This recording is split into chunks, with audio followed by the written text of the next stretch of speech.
No, it means a lot to me for sure. It's very special to me to be able to make a living from doing what I love for sure. That's the ultimate goal, and yeah, I'm having the best time, and getting paid to do it really. So it's it's awesome. I mean, there's definitely some tough times when you like gotta just some of the traveling we got to do is just I live out of a bag basically, not in any place for longer than 2 weeks, and just always on the move, always on the road. That can be pretty punishing. I'm not that patient, and I get fed up waiting in queues for airports and sitting on planes and all that. But it really is a small price to pay for what I get to do. It's pretty awesome.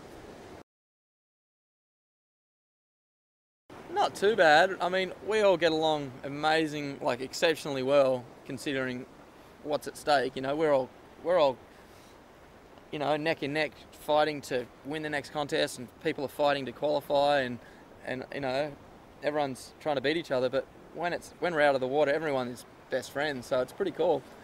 But yeah, we do get competitive. Every little thing we do, we get competitive at. Whether it's we play a bit of tennis, and the other day we rented scooters and we're racing around the streets of France, and just little things like that. One of the boys actually had a pretty good stack, lost quite a bit of skin, so lucky he's all right and able to surf this event. But that was probably because he got a bit competitive and tried to pull one of the boys off his bike.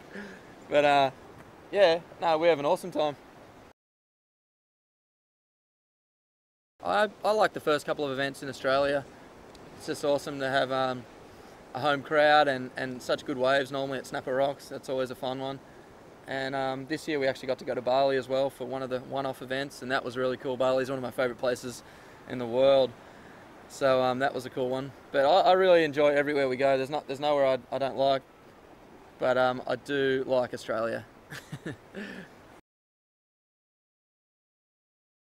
I hang with all the Aussies really. Everyone kind of sticks together. Their countries kind of stick together. But I hang with all the Aussie guys, and also at the moment I've been spending a lot of time with my trainer. I travel with a trainer, and he's a mate from home, from Sydney, and yeah, we've been doing the whole year together. So we, yeah, that's who I've been hanging with a lot. It's been cool. He cracks the whip and keeps me fit, so it's hard work, but it feels good once you're done. Yeah, definitely. I think to really try and win more events and win a world title, you have to really, got to make a lot of sacrifices, and you got to treat yourself right. You got to stretch and train, and you got to be totally prepared to win every event.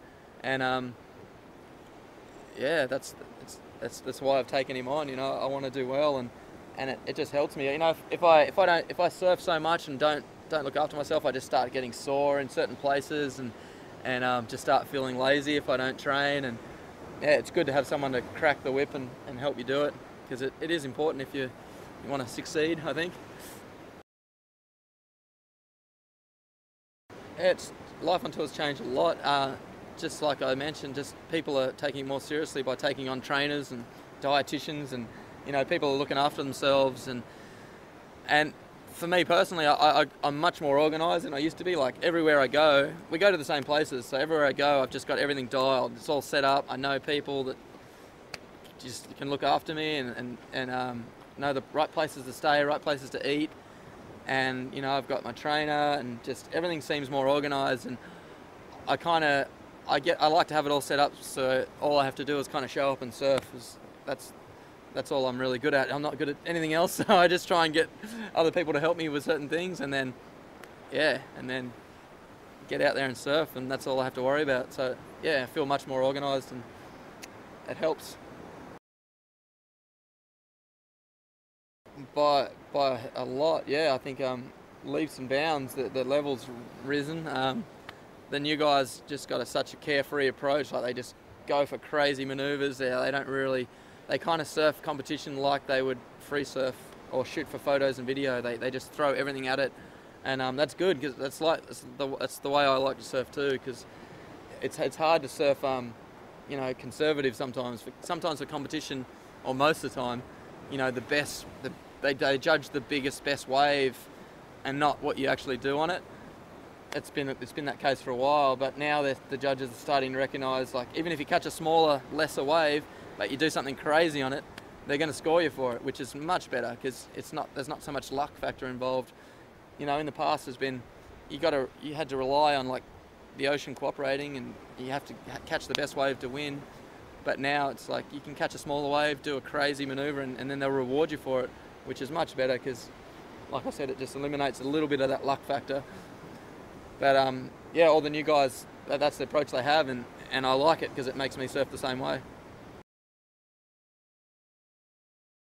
Just winning events, I guess. I've had a couple of victories just last year that were really special ones. Winning Bells Beach in Australia was a huge one, just because such a prestigious event with the most history out of any event on tour almost.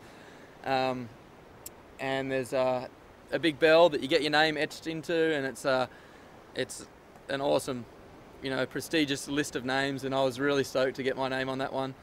And then to win in South Africa at Jeffreys Bay too that's an amazing location, and that was a really special win. So yeah, any one of those are pretty good. I've been happy with those ones. I think a few changes of the format could help, just with what I was mentioning before, like more of a free surf expression session type deal where people are really kind of letting loose and going for crazy manoeuvres. It's just much better for spectating, and it makes everyone surf better because they have to. Like at the moment you can kind of just rely on catching the best waves and you win. And it's not really, not always does the best surfer win. It's whoever catches the best waves. So I think a few things could change, but they kind of are going that direction, which is cool. So yeah, it's all good. So, when it comes to judging surfing, it's not easy because it's someone's what was I going to say? I lost the word. So subjective, I suppose. Yeah, it's subjective. It's someone's opinion of, it's someone's opinion of who's surfing the best, really. So it's pretty tricky,